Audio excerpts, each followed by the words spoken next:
Hey, folks, it's another episode of the Gary and Mark Show, and I'm Gary. And I am Mark. And we're coming to you, well, we're not live. No, we're not live, but we are live. We are. And this time it's really different. Yes, we're Skyping. We are. And neither one of us has much experience with this. No, you could almost call me a Skyping virgin. And I'm only slightly ahead of that, whatever that might mean. Yeah. The people might remember our last episode. I'm sure you can see this where the camera is. Yeah. Where is a crazy camera? We're social distancing. All right. So we're even more social distancing this time. Yeah, probably 25 miles as the crow flies? Maybe less than that by the crow, but as far as the road goes, I'd say probably is about 25 miles. Yeah. So I'm down here in Columbus. And I'm up here in Hendersonville. Right, and we had to leave everybody in Watershed back at home. Yep. Yeah, they want us to make sure we're distant from them a whole lot. They're fully sequestered. That's true. And in a small town, it's probably easier to do because everybody always knows everybody's business anyhow. Well, Gary, as always, we've got a few shout outs. Yeah, we do. And I'm going to start with one, if I can find it here. Okay. It's got Danny Moore. He's listened to us a bunch and he's commented a couple times, but he watched the last episode where we were social distancing for the first time on your porch outside, your deck. And so he said, we got this a few days ago, Danny Moore just finished listening to this guest-packed episode. Remember we had the mayor of Watershed on and our lawyer and stuff. My salute to you both for continuing to enjoy a locally brewed beverage, even when your sponsor's taproom broadcast venue is not available to you. Just goes to show that even during a crisis, we all can maintain at least some standards. Hear, hear. Hear, hear. We are trying to maintain standards. Yeah. Okay. And so you have one, I think. I'm not sure if you have it. I do. Okay. I have a letter here. Hi, Gary and Mark! ! That's good. In these crazy times of COVID-19, it is sure nice to settle back in my home and listen to your podcast! ! I like that. Puts my mind at ease and makes me feel much better every time I listen. Thank you! 3 exclamation marks. Wow. And I want you both to know, after much thought, I've decided to take the chance and get a timeshare at Rabbit Island Resort. Well, and she's not too late because a week from now, a month from now, they could be gone. They could be. So let me know the particulars. Keep up the great work.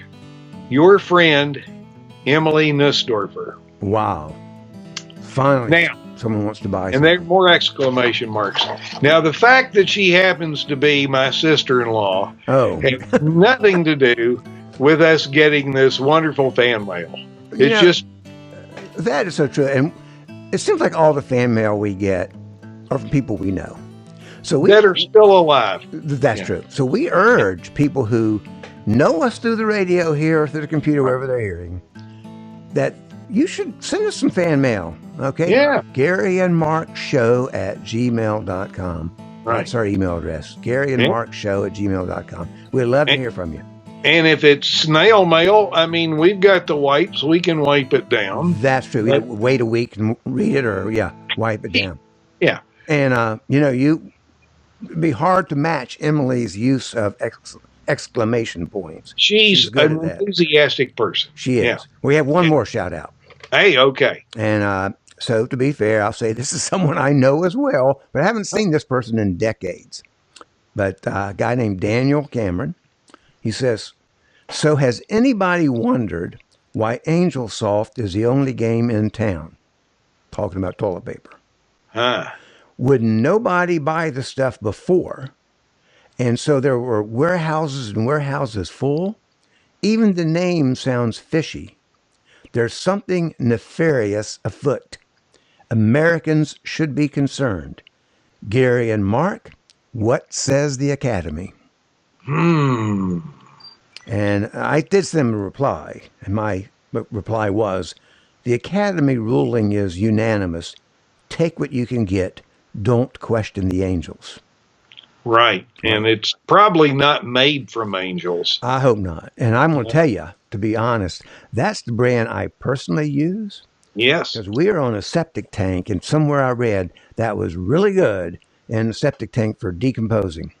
Right. And I can tell you it doesn't take a lot of wet on that toilet paper before it starts decomposing, even before you're ready for it to decompose. Before your very eyes. Yeah. Yeah. So it's great to get those shout outs. Yeah, it is. Yeah. So, we're going to see in just a minute if we can bring in one of our Gary and Mark Podcasting University professors.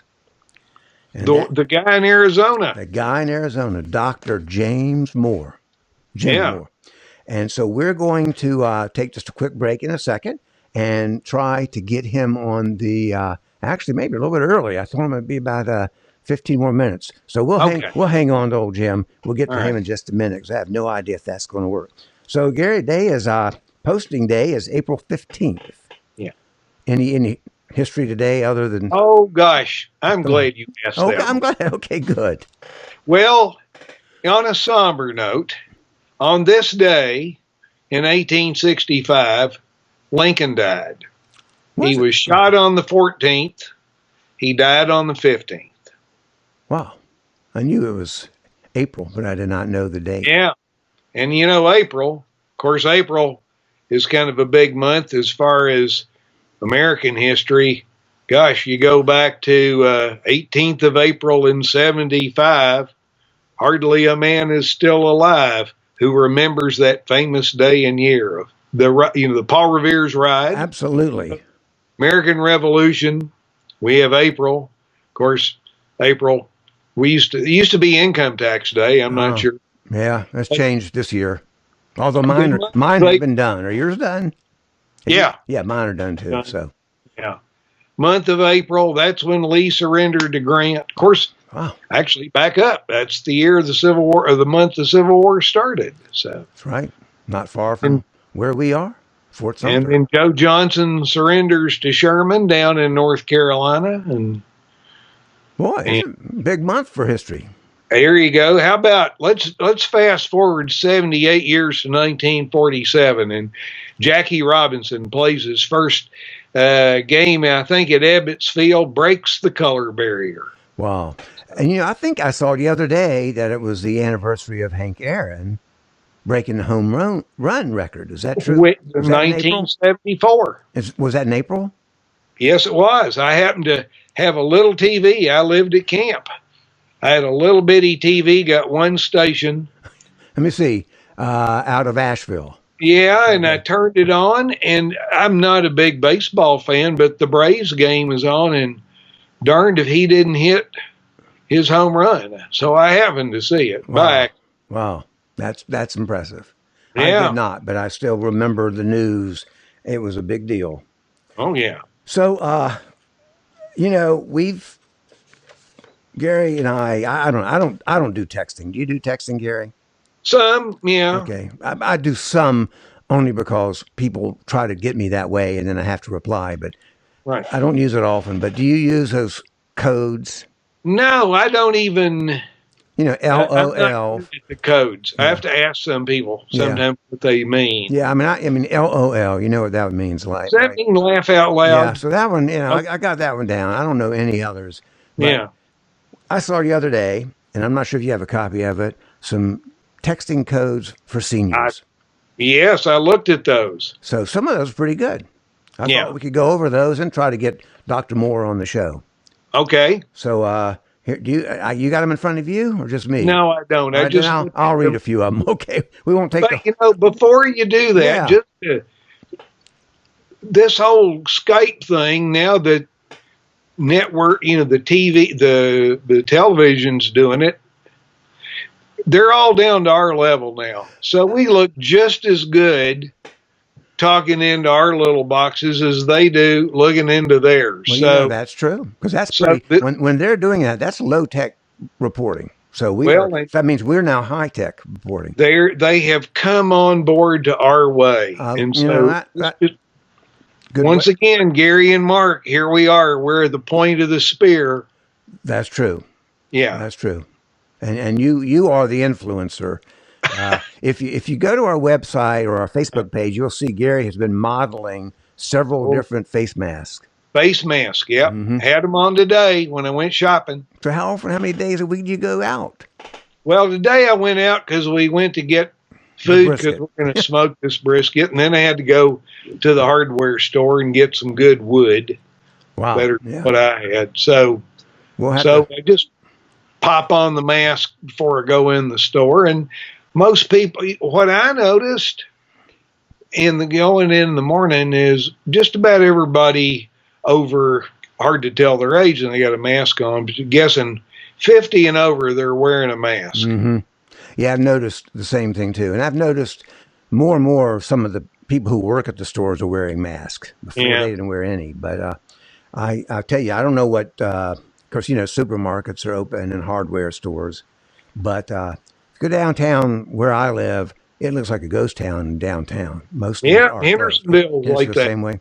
Yeah. Wow. So just a few texting for seniors, and then we'll take a break, get Professor Jim on, see what he has to say out in Arizona. So ATD, excuse me. This is one, ATD. So instead of LOL, ATD at the doctors. Okay. This next one's kind of sad. BFF. Used to be like best friends forever, but best friends funeral. What this one is. Okay. BTW. Bring the wheelchair. Okay. BYOT. Bring your own teeth. Yeah. Like. All right. This next one I can get. FWIW. What's that? FWIW. Forgot where I was. Okay. All right. This next one's kind of long. GGPBL. GGPBL. Gotta go. Pacemaker battery low. I'm glad we actually, you and I don't have most of these things we're dealing with at the moment. Could be coming up. GHA. Got heartburn again. Oh. And this next one, I can appreciate this next one. TFT. Texting from toilet. Yeah. Yep. Been there. Been there. Yeah. Probably going to go there in a minute. All right. Let's take just a quick break. Gary, we'll see if we can get our good friend Jim on. We'll be right back. Okay. Dean, Jim. Is it Dean? He's a dean? He is.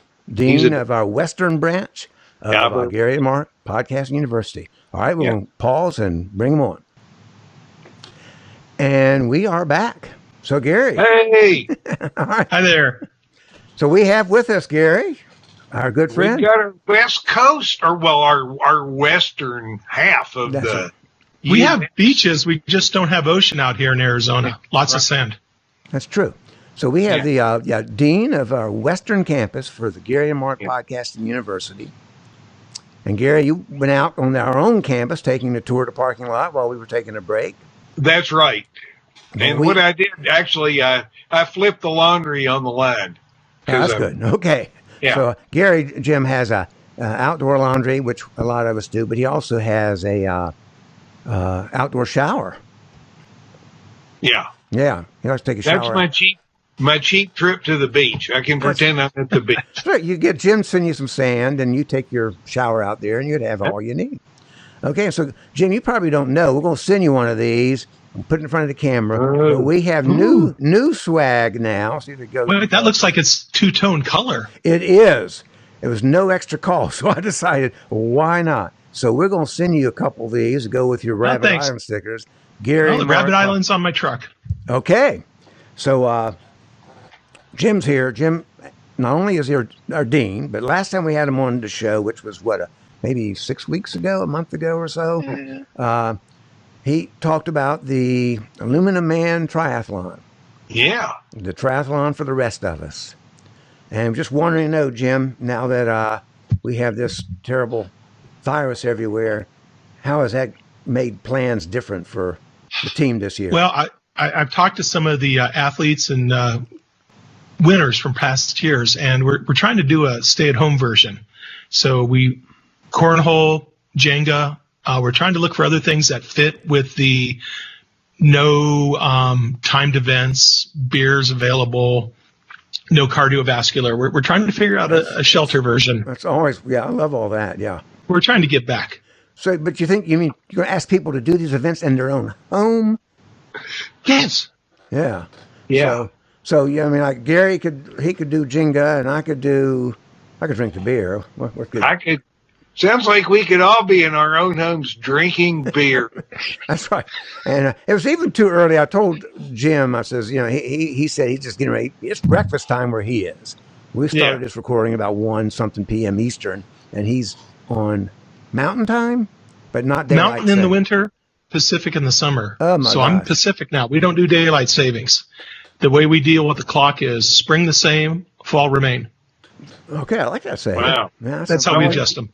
Your poem's better than ours. And what day is it there? Is it April? Oh, God. Yeah. Who knows?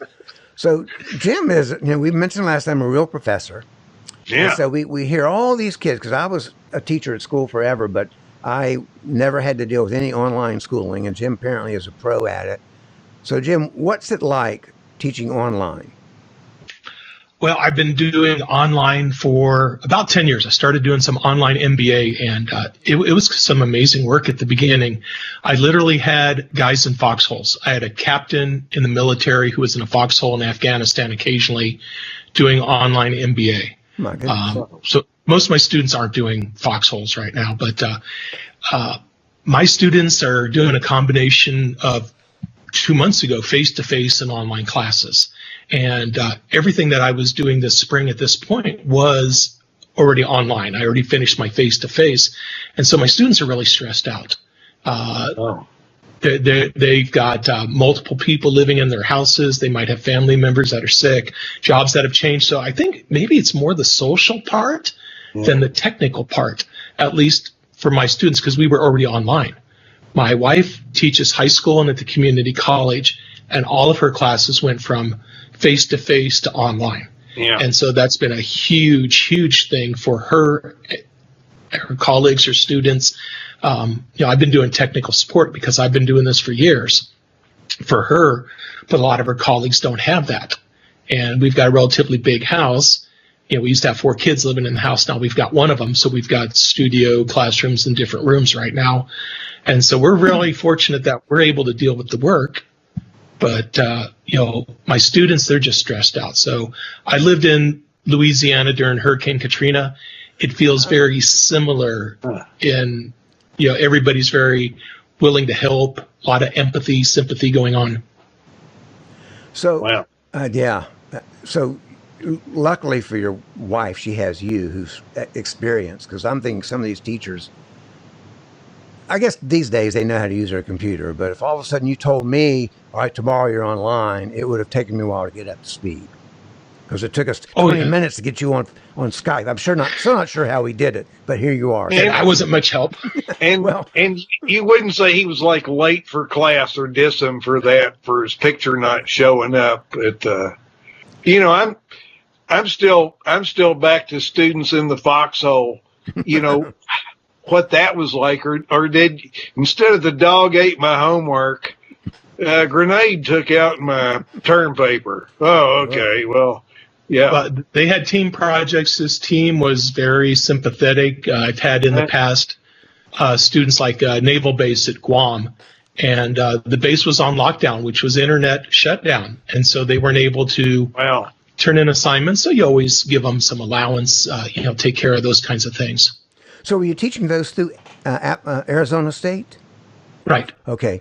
So today, when you're teaching Arizona State, do you have some sessions then where you are online with your students, like with Zoom at the same time, or everything's recorded and they just go on and find their assignments? Mine are pretty much kind of canned. I have some recorded lessons that I do. Just yesterday, my large class, which is about 250 students, they turned in a term paper. So I've got to grade about 250 of those over the next couple days. But I'll give you an example. My daughter, she's a sophomore at ASU. she had a history class, and it used to meet Monday, Wednesday, Friday. And what they would normally do is the professor would lecture Monday and Wednesday, and Friday they'd have a discussion. So when they turned it to an online class, he's got his canned lectures on Monday and Wednesday, reading assignments. But Friday, they do a live Zoom session where people do post comments, he responds, there's discussion going on. So it's kind of a hybrid, but it's got that live during the scheduled time session. The classes that were normally scheduled to be completely online, they're asynchronous. Students can kind of jump in, jump out, view things on their own schedule, which is kind of the reason they did some of the online. And there are team projects that they might do, but they just have to coordinate with the 3 or 4 members of their team. Have you been So those are some of the things. Have you been over to the campus lately? I was there yesterday. My daughter had to move out of the dorm, and so she moved home a few weeks ago, but her stuff was still there. Wow. So we went there yesterday to get the last of her stuff. Parking lot, traffic, much, much emptier. I haven't really been to my office for about 3 weeks. So in Arizona, is there an issue with no toilet paper, or is that just over here in the East? It was a concern with no toilet paper. We didn't have a problem with it in our house, but some of our children. I do a lot of hiking. I drive around in my pickup truck. I normally have a roll sitting in the back seat. I got a crew cab. Yeah, People have been mocking me for it. Now they're thinking I'm pretty wise. It's like, here's some currency in case I need to go through a toll booth, which we don't have any out here. I'm thinking this could be the ideal time. You drive over the campus and you go into all the buildings and the bathrooms with a big bag and start grabbing up rolls of toilet paper. Because no one there is going to need it. They're not there. And then you would have all kinds of collateral. Yeah, I don't know if they've got security cameras. They might, not in the buildings, that would not but look good. between the buildings. That's true. That would not look good. And if you got caught, you could say, actually, this stuff you see me with, I brought from my house. I was putting it in the building just when we do open, Industrial grade single ply, yes. Yes. Yeah. And I think I bought some of that the other day because all they had at the store. So it's been crazy. So when do you think things are going to get normal? What's your... Our schedule is, I'll say normally in the spring, we're about 80-20. 80% face-to-face, 20% online. And the summer is reversed. 80% is online because a lot of students got internships. They go back home. I mean, we might have at ASU 30, 35, 40% out-of-state international students. And so a lot of the summer stuff is online. And our schedule right now is the summer's going to be completely online. They're still making a determination of what's going to go on for the fall. And you do teach in the summer? I do. I've got 2 classes in the summer. One will have about 60 students, a capstone strategy course. And then I've got a principles of management course, which could have about 150 students. Well. So what advice do you have for Gary and me to continue our working up to the Aluminum Man Triathlon that we can do at home in our separate homes? I think pacing. Pacing is an important thing. It's a marathon. It's not a sprint, or at least it's a nathon. That's right.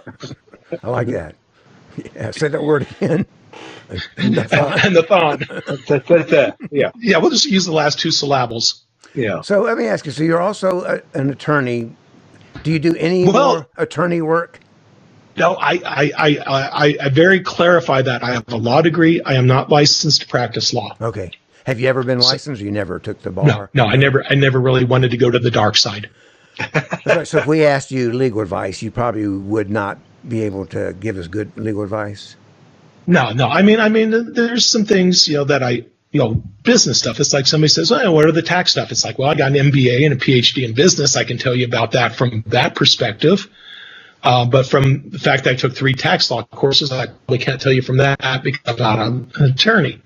So I'm always careful to kind of qualify things and say I'm not licensed, unlike some of our state legislators who they'll kind of exaggerate their credentials. Well, I'll just ask you a simple legal question because Gary had this really great idea that we could, you may have heard us, that we could start this, help the orphans fund, because Gary is an orphan and I'm an orphan.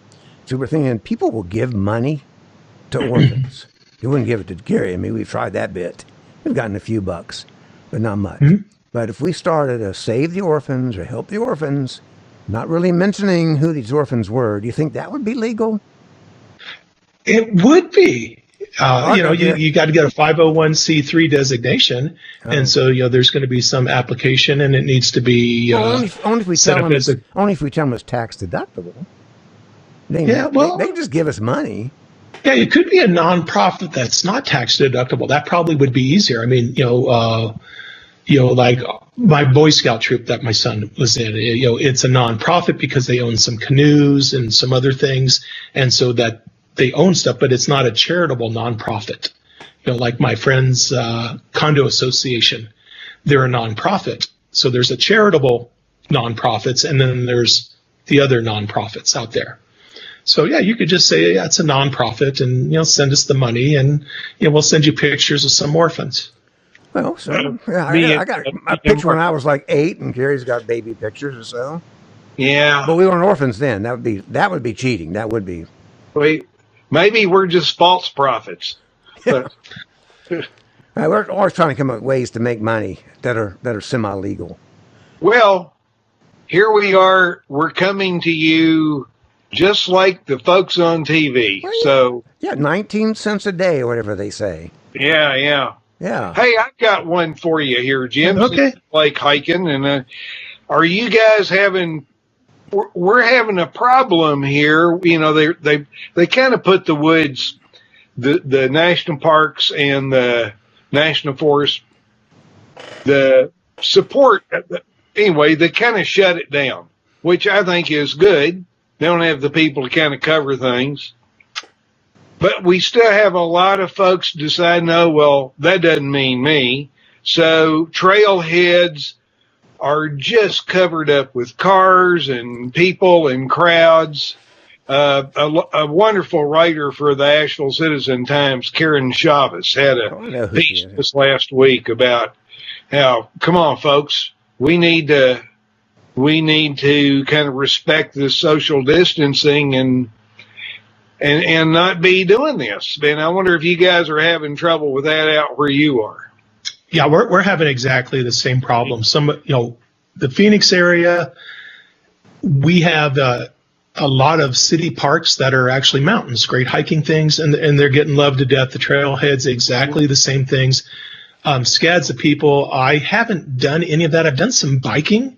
Yeah. And I know some paths where there's not a lot of people. My wife and I do some not hiking, just go for walks in the evening. Yeah. But I've actually cut back my hiking because the trailheads are too busy, and they've shut things down. Golf courses are open. That's a little controversial. I think it's no problem. The golfers, keep their distance. I think they got rid of the beer carts. Well, so maybe. Well, I think you pick one up at the clubhouse, and or just stick them in your golf bag when you go out with some ice. But it's I think people want to get out. We've got good weather for it, but there's just, I think, too many people that aren't just really thinking.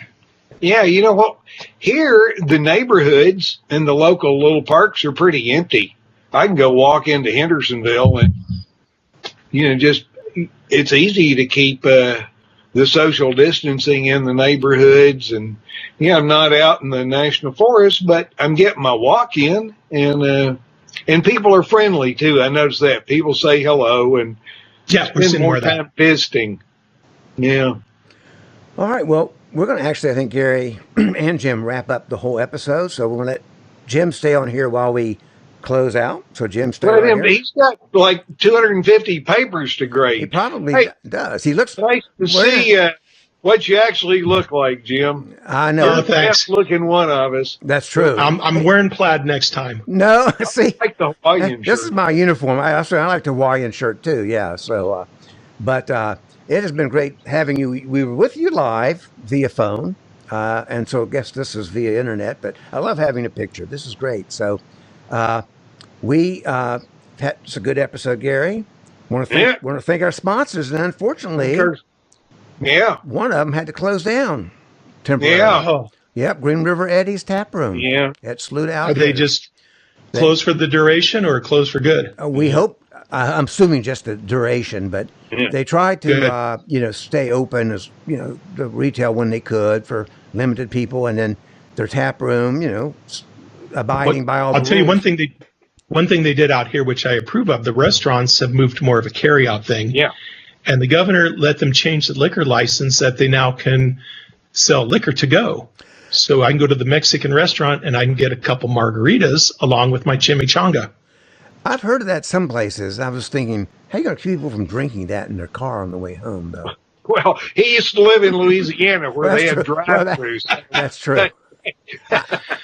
We have drive-through liquor stores here. I told somebody in Louisiana about that, and they thought that was wildly libertine. Well, I think they probably have them in Louisiana, too. But so anyhow, Green River Eddies, we haven't been there in a while because last time we recorded was on your porch. So they were not open that day. The other time we were recording in the morning, we couldn't be there. It's been like 6 weeks since we've been there. So I'm thirsty. Missed that place. Yeah, the craft breweries out here, they're doing a lot more to go and such, but they're setting up a virtual beer fest in the next week. So how's that going to work? And well, there's T-shirts that you can get, and everybody's going to have like a kind of a Zoom meeting where they hoist a few of their craft beers and talk to each other, and they're trying. I would say there's lots of virtue in a virtual beer fest. With that. That's right. Well, I've been doing some of these, Zoom happy hours. We've had a few of those. We're having more of them. Yeah. Well, why not? Got to make the most of it. So our other sponsors. Other sponsors. We got LJ Meyers. LJ Meyers. Professional White Devil releases. And who are other two, Gary? Well, we got the Big Whizz Pocket Buddy, which nobody needs to use right now because you never have to stand in line to take a leak right now. That's true. And also Rabbit Island Resort. Rabbit Island Resort. Hare better. Which is COVID-19 free. That's true. We did have our real show attorney, not a real attorney, but we had on Joe Clark. And he said that that's true. We have not had any illness there, nothing. Yeah, nobody. I've heard that people are trying to get into Antarctica because there's no cases down there. Well, and they figured out why, because it's so isolated. That's a good one. All right. So we hope next time we get on, we will not be dealing with this, but I have a feeling it's going to be around a while. I don't know. I hope not. So it's been a good episode. It has. And good. When we go off, Jim, just stay there for a second, but we'll just closing things out. So I'm Mark. I'm Gary. And folks, don't forget. I'm Jim. Yeah, there's Jim. Jim Moore, Dr. Jim Moore. So don't forget to like us, share us, subscribe, follow, all those good things. Tell your friends. One more thing to add. Yeah. Let's all, when you have your libation tonight, say a little word for our old late friend John Prine. Oh, yeah. Wonderful. Wonderful guy. Yeah. In fact, I just heard they were saying on, where was it? Something, NPR someplace listening, how that song, Hello in There, what's the name of it? Yeah. That he came up with that because he was a mailman. Yeah. And he would see mail be piling up in some house, and he would go up to the window door and knock on and say, hello in there. And that's kind of how the song came to him. Yeah, and he was only like 23 or 24 when he wrote that. Really? Yeah. That's still one of my favorites. What a treasure. Yeah. John Prine. We'll all have a drink to him tonight. Yeah. All right. Well, thanks everybody for being here. And we'll look forward to seeing and listening or hearing from people. GaryandMark.com. Don't forget us. Signing out.